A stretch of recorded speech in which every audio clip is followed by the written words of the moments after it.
Cindy Ray in Dallas with Crates for Ukraine. Thank you for giving us a few minutes of your time.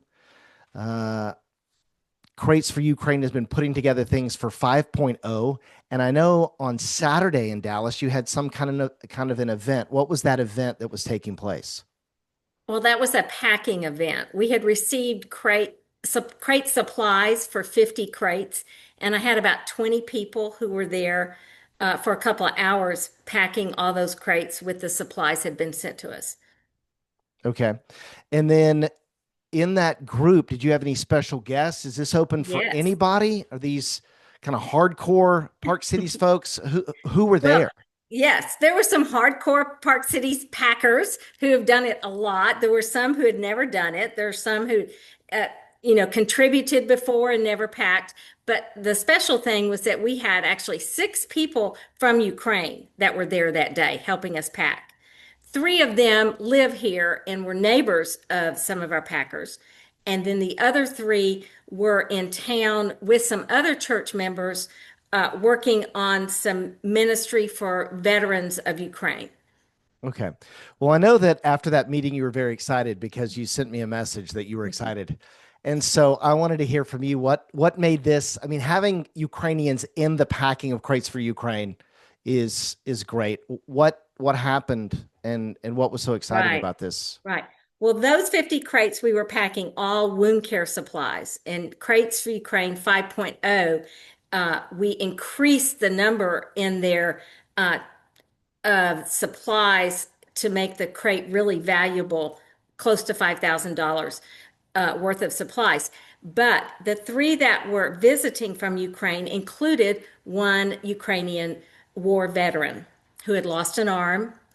He didn't speak English, but the Ukrainians who were with him spoke English. So after we'd been packing about 20 minutes or so, one of the women who spoke English came over to me and said, Cindy, um, our friend here, the veteran, is gotten very emotional and he wants to tell you something while he was packing.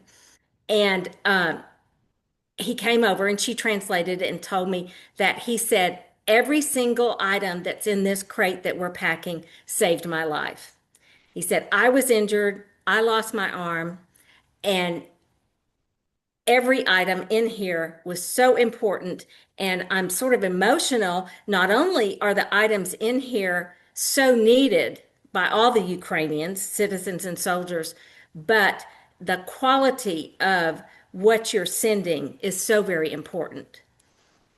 Huh. And then I had to stop and tell everybody there and let him tell a story again because it was so meaningful. We've been packing crates since the summer of 2020, and to hear somebody who actually had used these items, who knew the importance of these items, and was so appreciative of what we were doing, it was really an important time for us. Right. That is amazing. Some of the products that are being packed, these would be Israeli bandages, Mhm. the tourniquets, chest wound seals, et cetera. It's a very strange group of items, Mhm. but it's a very unique list that's very helpful. And the thing about Crates for Ukraine is we're receiving these requests from churches.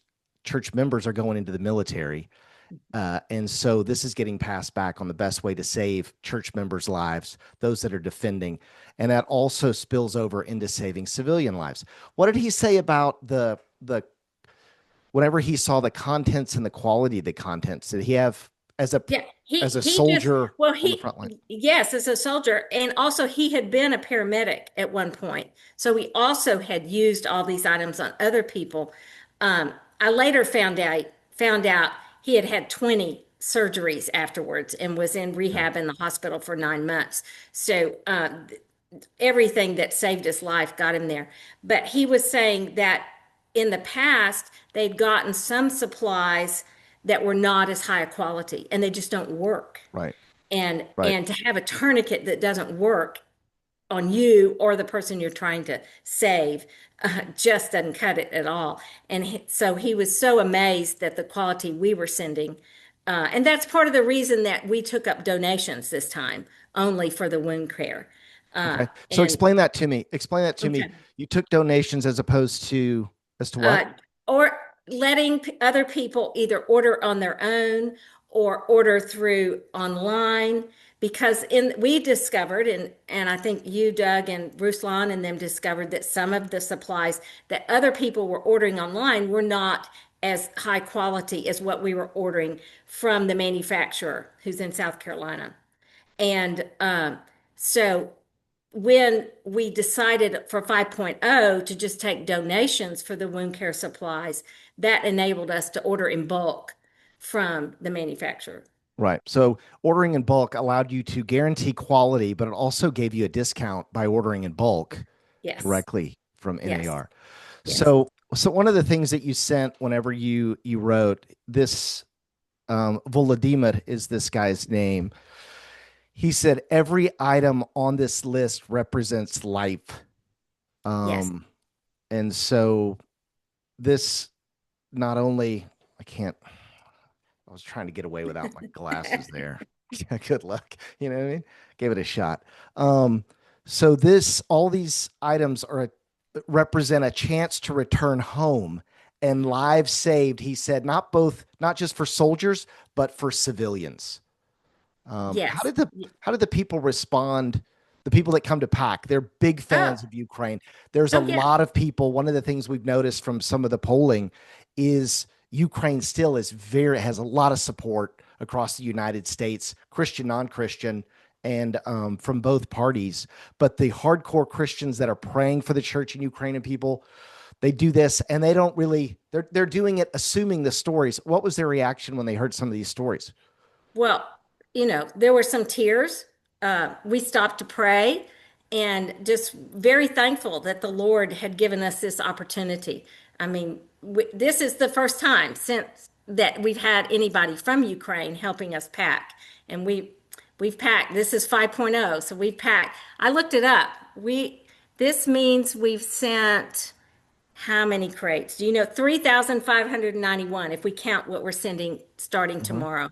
5.0, we packed 88 crates. And it's amazing. It's amazing. Right. Everything. Do you want to hear what all was in all of those 88 crates? I counted up the number Give of it to me. items. Give it to me. Okay. Um, 5,740 tourniquets. 984 of the trauma kits that have multiple things in them, 410 pairs of trauma shears, 708 SAM splints, 2,050 bandages called Z-Fold, 3,690 emergency trauma dressing, and 1,640 chest seals, just in what we're sending. That hopefully will get palletized tomorrow and sent on its way to Ukraine. Right. Well, it's a big encouragement for him. It's a big encouragement for other Ukrainians. It is a lifesaver and a life changer. We're hoping not only that lives are saved, but the church continues to follow that up with the community to talk about the great hope we have in the midst of despair and the light we talk about amidst this darkness. So thank you, Cindy, for taking the time. Really Thank appreciate you, it. Doug. And thank all the people there in Park Cities, and we We thank all will. of you who have supported Crates for Ukraine. We'll continue to keep the doors open as you continue to support the Ukrainian church. Thank you very much. Thank you.